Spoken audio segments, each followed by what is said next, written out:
जय हिंद साथियों, स्वागत है आप सभी का हमारे इस चैनल में। साथियों, आज हम बात करने वाले हैं क्षति की दूरस्थता के नियम के बारे में। ठीक है, रिमोटनेस ऑफ डैमेजेस जिसको हम बोलते हैं लॉ ऑफ टॉट में।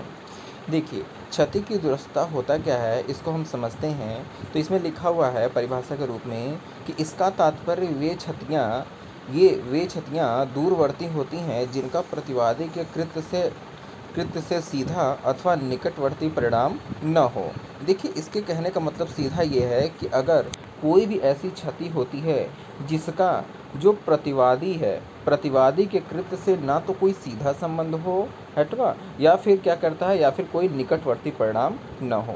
अगर ऐसा होता है, देखिए ये चीज़ें सिद्ध करना ज़रूरी है। क्षति की दूरस्थता कब होगा कि आपको ये सिद्ध करना पड़ेगा कि जो क्षति हुई है उससे हमारा डायरेक्ट कनेक्शन नहीं है और न ही हमारा उससे निकटवर्ती कोई रिलेशन है। ये आपने सिद्ध कर दिया तो आप समझ लीजिए क्षति की दूरस्थता आपने साबित कर दिया। ठीक है, तो यहाँ पे क्षति की दूरस्थता में ये लिखा हुआ है। आगे इसमें क्या कह रहा है, यदि प्रतिवादी के क्षतिकृत का दूरवर्ती परिणाम हो तो कानून उस पर विचार नहीं करेगा। कहने का मतलब ये है कि जो क्षति की दूरस्थता होता है, इसको अगर किसी ने कोर्ट में साबित कर दिया कि भाई देखिए ये जो क्षति हुई है, जो नुकसान हुई है, ये हमारा क्या है, ये क्षति की दूरस्थता में आएगा। दूरस्थता का मतलब क्या होता है कि इससे हमारा कोई सीधा डायरेक्ट कनेक्शन नहीं है, ना ही कोई हमारा निकटवर्ती कनेक्शन है, ना ही निकटवर्ती परिणाम है। तो इस पर जो है कोर्ट क्या करता है, उस मामले पर विचार नहीं करता है। वो ये कह देता है कि चलिए ये मामला क्या है, ये क्षति की दूरस्थता में आ गया है। ठीक है, अब इस सिद्धांत के बारे में और पढ़ते हैं। इसमें कह रहा है, इस सिद्धांत को क्षति की दूरवर्तिका के सिद्धांत की संज्ञा दी गई है। कि तो ये जो संज्ञा जो जिसके बारे में मैंने अभी आपसे बात किया कि आपको दो चीज़ें साबित करना पड़ेगा, तो इसको क्षति की दूरवर्तिका के सिद्धांत की संज्ञा दी गई है। ठीक, आगे देखिए क्या लिखता है। अतः क्षति की दूरस्थता का सिद्धांत वह सिद्धांत होता है जिसमें वादी कह रहा है, जिसमें वादी जो है क्या कह रहा है, क्षति के लिए प्रतिवादी के प्रति क्या है, उत्तरदायी नहीं ठहराया जाता। मतलब इसमें अगर जो वादी है वो क्षति के लिए किसके प्रति, प्रतिवादी के प्रति उत्तरदायी नहीं ठहराया जाता है। क्यों? क्योंकि कह रहा है वादी की क्षति का प्रत्यक्ष परिणाम प्रतिवादी का कृत्य नहीं होता है। क्योंकि देखिए इसमें यही कह रहा है कि आपको कुल मिला के यही साबित करना है कि भाई आपके द्वारा किया गया जो कार्य है वो आपका प्रत्यक्ष परिणाम या प्रत्यक्ष कारण नहीं है। ठीक है, अगर आपने ये साबित कर दिया तो ये मान लिया जाएगा कि आपने क्षति की दूरस्थता में, मतलब आपका जो कृत्य है वो क्षति की दूरस्थता में आएगा और कोर्ट इस पे विचार नहीं करेगी। आगे क्या कहता है, ये जो है ना विधि की घटना से सीधे अथवा समीप न होकर दूर के कारणों को देखा जाता है। इसमें जो भी घटना होती है, इसमें क्या कहता है, इसमें दूर के कारणों को देखा जाता है कि भाई देखिए अगर कोई नुकसान हुआ है, कोई क्षति पहुंची है। जैसे मैं एक एग्जांपल मैं आप लोग को बताऊं कि जैसे कि मान लीजिए कि एक क्लास है, एक एग्जांपल के तौर पे एक क्लास है, इसमें ढेर सारे बच्चे हैं। अब ये क्या करता है, मान लीजिए कि यहाँ पे एक व्यक्ति है, ये बॉम्ब उठा के फेंकता है इनके ऊपर। ये क्या करते हैं, ये उसको उठा के उछाल के इधर फेंक देते हैं, ये इधर फेंक देती है, ये इधर फेंक देते हैं। कहने का मतलब लास्ट में क्या होता है, यहाँ पे जो है इनकी आंखें फूट जाती हैं। तो कह रहा है कि क्या ये जो है मिस्टर, मान लीजिए ये ए थे, क्या ये लायबल होंगे इनके कृत्य के लिए? तो यहाँ पे बिल्कुल होंगे, क्योंकि यहाँ पे इनके जो द्वारा जो किया गया कृत्य है ये सीधा परिणाम हो गया। ये क्षति की दूरस्थता का डिस्प्यूट नहीं दे सकते, क्योंकि देखिए आप सीधे ये मानिए कि अगर मान लीजिए कि मिस्टर ए यहाँ पे मान लीजिए कि अगर कोई बॉम्ब ना फेंके होते, मिस्टर ए अगर कोई बॉम्ब ना फेंके होते, तो क्या ये जो कारण जो लास्ट में घटा है क्या ये हुआ होता? नहीं हुआ होता। तो यहाँ पे क्या माना जाएगा, यह सीधा या प्रत्यक्ष परिणाम मान लिया जाएगा। ठीक है, आइए एक केस के माध्यम से इसको समझते हैं। केस में क्या कह रहा है, इस संबंध में लैम्पर्ड बनाम ईस्टर्न नेशनल ओमनी बस कंपनी के बाद में क्या हुआ था कि इसमें वादी एक विवाहित महिला थी तथा उसका चेहरा प्रतिवादी द्वारा क्या किया गया, नुकसान पहुंचा दिया गया। इसके कारण क्या, जिससे खराब हो गया। कुछ दिन बाद उसके पति ने क्या किया, उसे छोड़ दिया और उसे नुकसानी पाने के लिए वाद दायर किया। मतलब इसमें हुआ, तो फिर अभिनिर्धारित क्या हुआ था, अभिनिर्धारित इसमें यह हुआ था कि यदि क्षति इसलिए दूरस्थ थी क्योंकि पति ने उसे खराब चेहरे के कारण नहीं छोड़ा था, अपितु उसके छोड़ने का कारण पति पत्नी के बीच संबंधों का तनाव था। अब यहाँ पे देखिए कि जिससे होता क्या है, इस केस में होता यह है कि एक व्यक्ति रहता है और उसकी पत्नी रहती है, मिस्टर ए रहता है और उनकी पत्नी रहती हैं, बी रहती हैं। बी को क्या होता है कि कुछ प्रतिवादी ने क्या किया था, इनको नुकसान पहुंचा दिया था। मान लीजिए कि एसिड वगैरह फेंक दिया होगा इनके चेहरे पे, जिससे इनका चेहरा खराब हो गया। अब जब चेहरा खराब हो गया तो इसके पति ने क्या किया, इनको छोड़ दिया। तो इन्होंने क्या कहा, इन्होंने जाके कोर्ट में कहा कि भाई देखिए कि इन्होंने क्या किया, मेरे खराब चेहरे के कारण हमारा छोड़ दिया है हम इनको, ठीक है। तो इन्होंने फिर इसके बाद से इस कोर्ट में ये कहा गया कि नहीं देखिए, जब जांच पड़ताल मामला हुआ तो इन्होंने ये पाया कि भाई ए द्वारा बी को छोड़ने का कारण ये नहीं था कि इनका चेहरा खराब हो गया, बल्कि कारण ये था कि ए और बी में पहले से ही मनमुटाव आपस में बना हुआ था, इस वजह से ए ने बी को छोड़ा हुआ था, ठीक है। तो यहाँ पे इस केस में ये कहा गया था। अब देखिए अप्रत्यक्ष कारण को हमको समझना है। अप्रत्यक्ष कारण का मतलब क्या है, जब वादी को ऐसी क्षति पहुंची है तो प्रतिवादी के कार्यों का अप्रत्यक्ष परिणाम है, अर्थात प्रतिवादी के कार्यों से सीधे संबंधित नहीं है, परंतु यदि वादी को पहुंची क्षति प्रतिवादी की उपेक्षापूर्ण कार्य का प्रत्यक्ष परिणाम हो तो वह नुकसानी प्राप्त कर सकता है।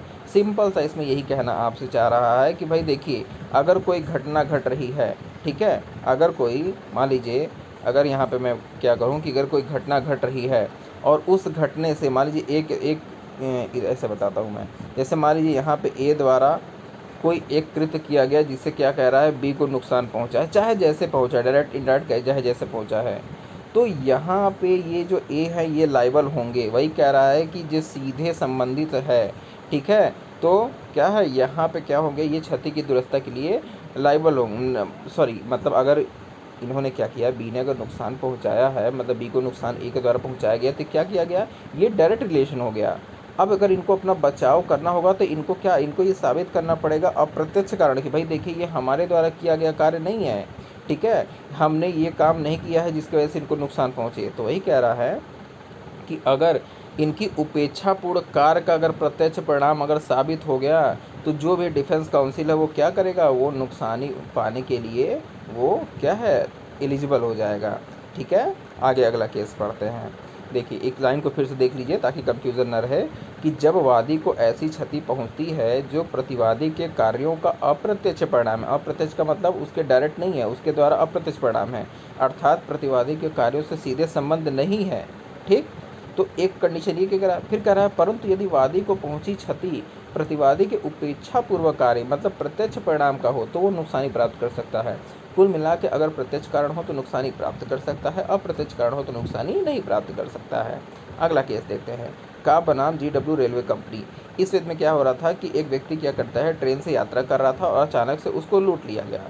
अब लूटने के दौरान उसका ये कहना था कि भाई अगर ट्रेन के ड्राइवर ने ट्रेन रोक दी होती समय पे तो क्या करता, मैं उसको पकड़ लिया होता, ठीक है, किसको, चोर को पकड़ लिया होता। तो इसमें निर्णय क्या दिया गया, इसमें निर्णय यह दिया गया कि भाई नुकसान दूरस्थ था क्योंकि प्रतिवादी के कार्य का परिणाम उसकी हानि का प्रत्यक्ष कारण नहीं था। भाई ड्राइवर का काम क्या है, ड्राइवर का काम है गाड़ी चलाना, तो ड्राइवर तो अपनी गाड़ी चला रहा था। अब वो ये थोड़ी कहेंगे कि वो गाड़ी के द्वारा उसके द्वारा ब्रेक नहीं मारा गया, इसकी वजह से क्या हुआ, इनका सामान बच नहीं पाया, तो ये डिफेंस नहीं ले सकती, ये क्षति की दुरुस्तता में आ जाएगा, ठीक है। अगला कह रहा है इसके परीक्षा, अब जानेंगे कैसे, क्षति की दुरुस्ता के परिणाम को जानेंगे कैसे, तो इसके परीक्षण के परिणाम के बारे में बात कर रहा है। देखिए कह रहा है यदि किसी वाद की क्षति दुरुस्त के परीक्षण परिणाम हेतु न्यायालय द्वारा कुछ मापदंडों को अपनाया जाता है। पहला मापदंड क्या है कि प्रत्यक्ष परिणाम का मापदंड, ये देखेगा कोर्ट हमेशा कि भाई आपके द्वारा किया गया कार्य क्या प्रत्यक्ष परिणाम था।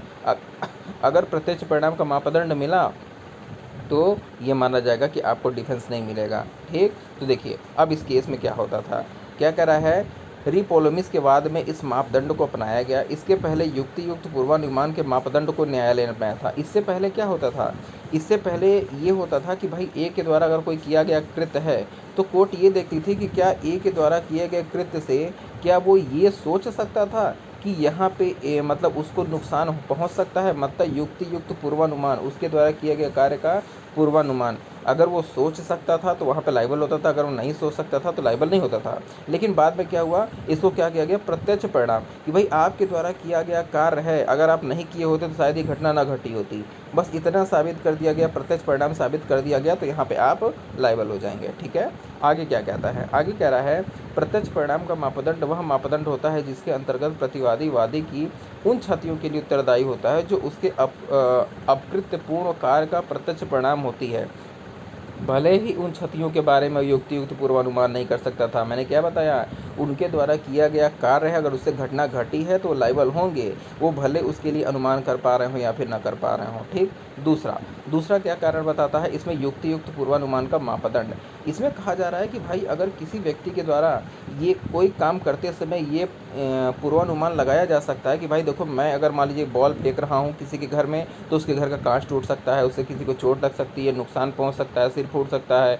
ये क्या है, ये युक्तियुक्त पूर्वानुमान जिसका क्या है, जिसका एक विवेकशील व्यक्ति क्या कर सकता है, इसका अनुमान लगा सकता है। तो ऐसे में क्या होंगे, आप लायबल हो जाएंगे अगर ऐसी चीज़ें साबित हो जाती हैं तो।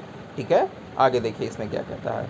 इसमें कहता है इस मापदंड को सर्वप्रथम रिग्बी बनाम हिवेट तथा ग्रीनलैंड बनाम चैपलिन के वाद में विचार किया गया था। इसमें न्यायमूर्ति वैरन ने क्या किया था, इसमें कहा था कि यदि दोषपूर्ण कार्य करता है कोई व्यक्ति, तो उससे पैदा होने वाले केवल उन्हीं परिणामों के लिए उत्तरदायी होगा जिसका युक्तियुक्त रूप से पूर्वानुमान मेरे द्वारा किया जा सकता था। मतलब अगर कोई व्यक्ति दोषपूर्ण कार्य कर रहा है और उसके द्वारा क्या, उसके द्वारा मुझे ये पता है कि भाई मैं क्या करता हूँ, कोई इलीगल काम कर रहा हूँ, किसी को मान लीजिए भीड़ में पत्थर फेंक रहा हूँ, उससे किसी को नुकसान पहुँचता है, तो मेरे द्वारा किया गया कार्य के लिए मैं उत्तरदायी ठहराया जाऊँगा। ठीक है।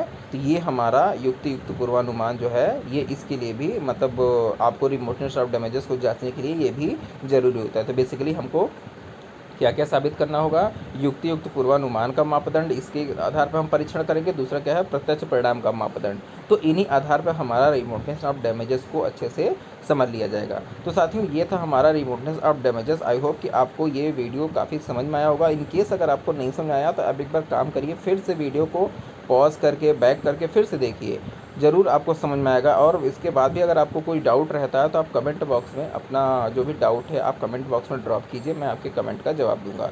बहुत बहुत धन्यवाद।